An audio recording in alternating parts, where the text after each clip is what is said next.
Welcome to the Chef's Kitchen Restaurant Edition. I'm your host, Nicole Gaffney, and we're here today at Nordon Preferred Kitchen Equipment Studios. And joining us in the kitchen is Chef Lee Chizmar. He's the chef at Bolit Restaurant. Thanks for being here. Oh, thanks so much, Nicole. It's very nice to be here. Great. So what are we making today? So today we have one of my favorite spring dishes. And you know, you wait all year till peas and ramps and morels kind of come around. So we're doing, it's kind of a take on Reezy Peezy, which was a dish from South Carolina. A lot of people don't know that South Carolina actually, when it was first colonized, they grew rice. Okay. So this is an heirloom Carolina rice from Anson Mills, and it lends itself to, it's a nice short grain rice, it lends itself to a really nice risotto. So we kind of took the inspiration of Reezy Peezy, which was rice, peas, and mint, and kind of throw this dish together, and it goes really nice with seared day-boat scallops. And a nice pea puree with a little bit of mint, so that's kind of what we're gonna do. Sounds fabulous. Let's get started. All right, so the first thing that I'm gonna start is probably my risotto. And here is the Anson Mills, and you can kind of smell it has such a nice, kind of nutty flavor. Yeah. And I'm just gonna come right over here, and I'm gonna start with just a little bit of blended oil. And I'm just gonna throw in about a cup of rice. So here we are just toasting the rice itself. Next to this, we're gonna add some shallots. Okay. So I'm just gonna grab these guys and bring them over. And I love to put a little bit of garlic in there. So I'm just gonna grab one of these cloves. Now, is this traditional? It's kind of a meld of two dishes. Okay. And so I've really just kind of taken the traditional risotto, and we're kind of blending some of American ingredients to it and kind of using the same technique to give us kind of a new dish with more American heritage. Great. All right. So we have some nice toasting going on. Yeah, you can really smell the nuttiness Yeah. coming out. And the appearance of this rice is much different than like an arborio. It's not as fat. Nope, it's not as fat. And they actually, sometimes when they use like a colonial pound, they actually process it by hand. Really? So occasionally the grains break up even smaller. So they actually have another product, which is Carolina rice grits. And it's just smaller grains that didn't quite make it. Okay. Almost like a broken rice that you see at a Vietnamese restaurant. All right, so next I'm just gonna add a little bit of white wine. Okay.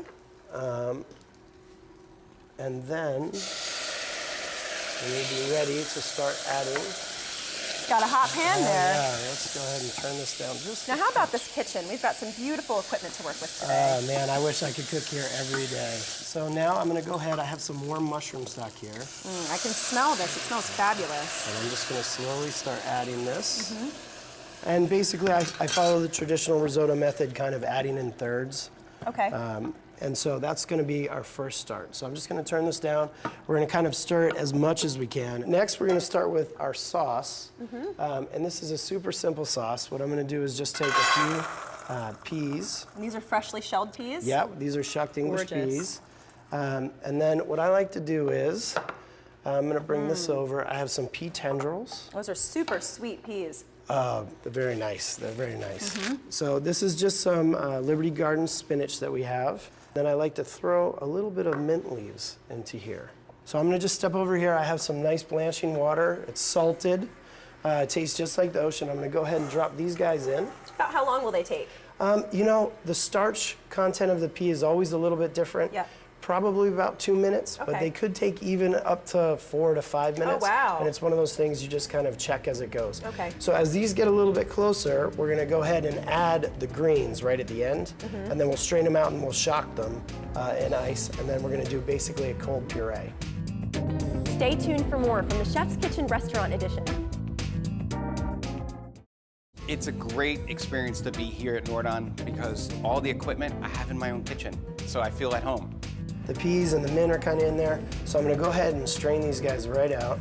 So really just seconds in Just there. seconds. Usually I'll try to have a strainer in my ice, but when we do this sauce, we want it to stay really nice, bright, and green. So what's nice is I can actually, when I'm gonna puree it, I can actually strain some of the ice into it. Okay. And that'll help with the mixing friction, and it will keep your sauce colder. So it's nice we can actually use some of that ice right in here. Wonderful, and that's not gonna liquefy the sauce too much. No, it shouldn't, but we do have to be careful because also, depending on the starch content of the peas, it could be a little bit thinner, and we don't want to be left with a watery sauce. And we're gonna start sauteing a little bit of mushrooms.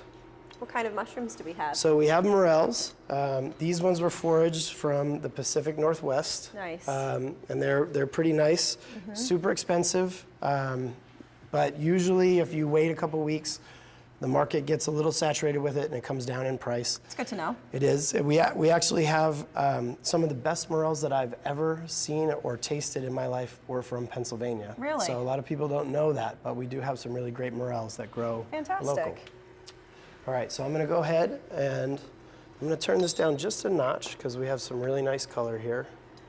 And Nicole, if you could just give that a stir. We get looking a little We dry. add a little more liquid in it. Yep. It's about how expensive are morels? So they start the season out anywhere from $42 to $45 a pound. Wow. And then they slowly drop. 30 is kind of what they hold at. Okay. I typically try not to use them at a restaurant just from food cost standpoint until they drop down to about $25 or less. Okay, not too bad. Yeah, so what I'm gonna go ahead and do is just add a little bit of salt. And what that does is it pulls some of the natural juices from the morels out. We're just gonna cook these until we're starting to get some nice golden edges. They cook pretty quickly. You can smell that. There's really nothing like it. It's kind of that really earthy, nutty aroma. Yeah. So here, these are the ramps, which is basically almost like a wild leek, or a lot of times you hear wild garlic. The season for these, they just started probably about a week ago, and it runs about 3 weeks. Yeah, really short. And I think for chefs, the home cooks probably are starting to hear more about them, but they're highly coveted by chefs. I try to get in 40 or 50 pounds as soon as I can and pickle them. Yeah. We do all kinds of stuff. The greens are actually really great. One of the things that we'll do for a dish is we'll chiffonade them in long strips, and then we'll fry them in a deep fryer, and it almost looks like the Easter egg basket hair. Yeah. But it has this great onion and garlic flavor. It's very, very nice. And I just like to use a little bit of the greens for this dish. And do you source the ramps locally in Pennsylvania as well? So these are actually from Pennsylvania. This is looking very, very nice. And I'm gonna go ahead and what I'm gonna do is, for the garnish for the rice here, we can kind of see the rice is cooking nicely. One of the things about cooking risotto or even this rice is you can see how it's getting translucent around the edges. Yeah. And the nucleus is still solid and opaque. Well, as the rice cooks, that translucence gets down and you're gonna see the center is still gonna have almost that small seed. And you don't wanna overcook it. Right. So you still want a little bit of that tooth there. So what I have here is some guanciale. And these are some Sea Island red peas, which is also an Anson Mills product. These were the original peas that they used in the Reezy Peezy. So kind of what we've done, I've just cooked these down in mushroom stock, and I did throw in a little bit of kale. The guanciale is actually a bacon made from pork jowls, and it was big in Roman times and has kind of lost it just kind of disappeared. So I'm gonna go ahead and add a little bit of guanciale to this, if you wanna take a taste. Absolutely. And you've already kind of rendered this down. Yeah, this has already been rendered down. It does have a lot of fat, and most of the fat just kind of renders out. And you can start to smell these flavors blending together, and the ramps and the morels and kind of the earthiness of these peas. So it's nice now we've kind of sauteed all this stuff together, and this we will just go ahead and add right to our risotto when it's ready. Let's come back over for our sauce here. We'll just keep an eye on this. It seems like it's cooking nicely. And we'll come over here, and we're just gonna puree this. And so I'm gonna reach in, and I'm just make sure we don't get too much ice, all right? I'm gonna come right up to the blender. And we'll try to, yeah, we have these nice, beautiful ice cubes. We don't wanna get them everywhere. And here at Nordon, have you had a chance to walk around the facility yet? There's 100,000 square feet of just some of the best top-of-the-line equipment. man. You're gonna be in heaven as a chef. So Oh, it is, when we're finished here, we have to go for a For little walk. sure, it's definitely one of my favorite things to do is check out new equipment. Yeah. All right, so the ice is almost, it looks like we're kind of almost creating like an ice cream, you know, because the ice is really blending in there. I'm just gonna go ahead and use some of this ice water here, drop it right in. Yeah, so the ice really didn't thin it out much at all. No, so we'll go ahead and pulse it here. And you can see as the ice is melting, it's starting to, just from the mixing friction, it's starting to thin it out a little bit more. Yep. And we'll just throw a couple pinches of salt in here. The color on that is just gorgeous. Yeah, it's really nice. And you know, it's always a shame when you see pea sauces or asparagus that really don't have that great green. Yeah. All right. Well, you can smell the mint, really. All right, I think where you that's, want it? yeah, Yeah. right where we want it. Stay tuned for more from the Chef's Kitchen Restaurant Edition. This is amazing to be here at Nordon. The equipment's first class. This pizza oven, never seen it before. This is a great marriage to be with Nordon. A lot of times you'll strain a sauce. Again, I think that this is a really nice rustic dish. And here I don't really want to strain it. Okay. So we're just gonna come over now. We're gonna check the rice. And we can even see, you know, we still have some nice texture to it. So I'm gonna go ahead and grab that ladle one more time. We're gonna add one more spoonful there. And then I'm gonna go ahead and start searing our Dayboat sea scallops. Wonderful. Where do you source the scallops from? So we have, there's actually a lot of great companies in Philadelphia. And these ones come from Samuels and Son, and they do Dayboat out of Maine. Also, sometimes New Jersey actually has a pretty fantastic sea scallop I'm too. well aware. So yeah. All right. Yeah, and we love Samuel's. Yes, they are. They're a really great company. Let's go ahead. I'm just going to turn on my cast iron pan back here. All right. We're going to come over. I'm going to grab my salt and a little white pepper. It's a gorgeous stove, isn't this? Oh, it's fantastic. And we actually do, we have a 6-burner stove at the restaurant that Which we is just, nothing for a restaurant. yeah, but we just recently upgraded to the Imperial. Oh, wow. And it's been fantastic. I went ahead and put a little white pepper. We usually, anytime I'm gonna sear any kind of fish, in particular sea scallops, I really wanna make sure they're dry. So I'll use a paper towel to dry them, season them. Because what the salt does is it actually pulls the moisture out, and it's gonna kill your sear. And that's one of the things that really makes a great scallop is that Definitely. caramelization on it, and it gives really great flavor. Great tip. And Nicole, if you wanna Sure. grab the sauce, let's go ahead and drop it right in here. So you're going to cook the sauce even further? Yep, this is a very low flame. You don't wanna heat it up too early, because once you heat it up, your time is ticking on how long it's gonna stay green. Right. So we're just gonna get that in there kind of slow. I've turned up my flame over here. So just a screaming hot pan you want for these. Yes, and not super hot. You don't want that oil just to be smoking away. We don't want it to catch fire. Right. I'm gonna grab my scallops and I'm gonna go ahead and just do a nice season over the top. Typically when I do fish, what I like to try to do is season the first side, my sear side, a little bit heavier. And then you're gonna get a really nice salty crust. Then the underside, I'll just season just a little bit. Oh yeah, nice and hot. Yeah, These scallops are gorgeous, by the way. yeah, they're very nice. Nice and pink. All right, so now one of the things that I'm looking for when I'm cooking the scallops is I don't want it to be too hot. And even the scallops have kind of a different sugar content. And you can see those Oh, are wow. searing up pretty good. Yeah. So I have a good smoke here. So now what I'm gonna do is just turn it down. Okay. Depending on the sugar content of the scallop, sometimes you need to go a little bit higher. And that's one of the things where you just kind of take a look at the edges. wow. I can see really nice golden brown. Seared really quickly. It's searing, yeah, they're searing up really nice. Right.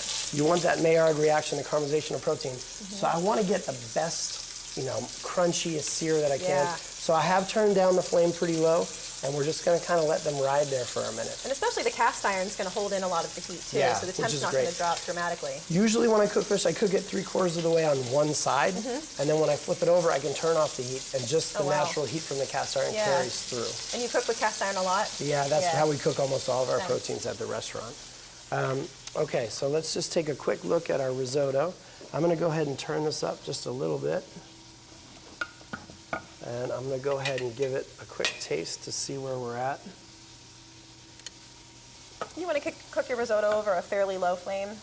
You know, I usually do it medium. I've kind of turned it down a little bit now just because we're, you know, stepping around. Sure. But usually a medium flame is kind of the best way Okay. to do it. So I'm gonna go ahead and add a little bit of salt to it. One of the things that is nice is if you get the salt in early, it gets absorbed through the entire Sure. grain of rice, which lends to a really great flavor. Just want to season in layers throughout Yes. the whole cooking process. Yes. And do you usually have salt in your stock, or do you keep that pretty unsalted? You know, I keep it pretty unsalted just in case. Sure. And then typically, whenever I start a dish, I try to get the amount of salt in that I think it's going to need, just so it does get distributed Right. evenly. Nicole, if you could just grab the butter over there, and we can set that down. And so we're just going to take a look here. Oh, we're getting really nice sear. Awesome. All right. Beautiful. You want to use a fair amount of oil, too, when you sear Yeah, scallops. and there is kind of a fine line. You don't want to pan fry it. Right. Now I'm getting close to flipping, so I'm just going to lightly season the other side. I'm going to go ahead and flip this guy over. Wow. Color's amazing on those. Man, they really came out very nice. So what I like to do is I like to add a little bit of butter, and I'm just going to run over here real quick because this is kind of my secret. I just go ahead and add a little bit of thyme to that. All right. And now I'm just going Smells to so good. baste. That's going to make those so rich and buttery. Yeah. So at this point, I'm ready. I'm going to go ahead and drop this guy on the flame. And we'll keep that kind of heating up. So I've turned out the heat. We're probably at medium rare right now, and we're just going to let it go. Stay tuned for more from Nordon Preferred Kitchen Equipment. This has had to be the best kitchen that I've worked in for a show since I started doing this. The intense heat on that grill, just amazing. I'm going to go ahead and throw a little bit of these peas right into here. All right? And they're so sweet, they're going to blanch up really nicely. And then we'll go ahead and drop our garnish right in. So much flavor in there. Oh, you can just smell it. Nice. All right. So we're just about ready to put the finishing touches on the dish here. And usually what I'll do is I like to just take a little bit of mint and just do a real quick chiffonade on it. Any particular kind of mint that you like? Spearmint, peppermint? You know, I think sometimes spearmint and peppermint can be a little bit too strong. Okay. And this is just your normal Just regular mint. And so we'll go ahead and mix that in. And then what I'm going to go ahead and do is add just a little bit of heavy cream. And I'm talking about a tablespoon or two. Okay. And that'll just kind of round it out, kind of help blend those flavors together. And then what I like to do is add a little bit of butter. The risotto method, I'm going to go ahead and add a little bit of Parmesan cheese. Of course. It's essential. Yes. And just a splash of truffle oil. Very And fancy. even a little bit of lemon juice. Well, that's interesting. You don't see Yeah. that too much to finish. You know, I actually really love when my risotto has a little lemony flavor to it. Typically, we'll use the lemon to wake dishes up. This is the one dish where I actually like to have a little bit of that citrus and the little lemon where you can actually taste it. Nice. So once I add all that stuff in there, I'm done. I pretty much take it off the heat. I don't want to really overcook that cheese. Now, if we want to go ahead and start plating, so what I'll do is, you know, I like to just kind of do a couple lines with the pea puree. And it's nice with the risotto. Typically you see it plated in a bowl, but this way we'll kind of spread it out a little bit. I'm just gonna grab my risotto. I'm gonna grab some of these pea tendrils and we'll come right over. If you wanna grab me a spoon. You got it. And then I like to put a little bit of the pea tendrils down first, and that'll help hold that risotto to keep it kind of from spilling out. So I'm just gonna go ahead and spoon these guys down. Beautiful. And whenever I do this, I wanna make sure that I'm getting a little bit of all the ingredients. You wanna make sure that there's some guanciale and some morels, a little of the Red Island sea peas. And we're just gonna, I like to add one or two more of these guys on top. I really smell that truffle oil now, Oh, too. yeah, it's- Ooh. And I'm gonna go ahead and grab our scallops. And typically, you never wanna do this as a chef. It's always nice to have something underneath, but we'll go ahead and use the towel. And we'll go ahead and drop our scallops right down. These look amazing. And there you have it. Wow. Beautiful. Let's dig in. All right, my favorite part. Me too. This looks amazing. Oh, So please thank you join so me much. in All digging right. in. Cheers. Cheers. The caramelization on this scallop is unreal.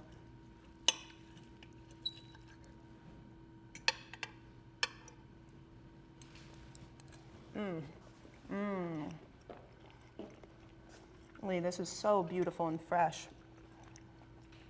Thank you very much, Nicole. Well, I'm glad I got to be here to dig into this. Get a little bit more. And a little tiny bit of truffle in that risotto really just sends it over the top. Lee, thanks again so much for being with us Thank today on you, the Chef's Nicole. Kitchen. You're welcome back here anytime. Well, it's always a pleasure to be here. Thanks for having me. Thank you.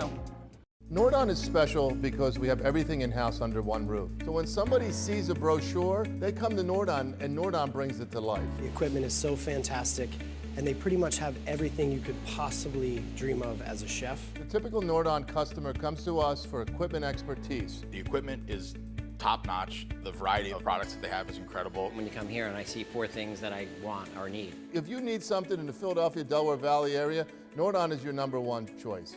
You won't be disappointed.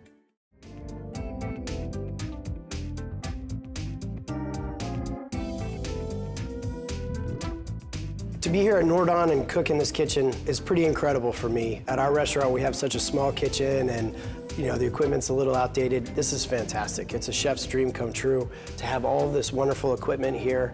Man, I would love to cook some serious dinners here.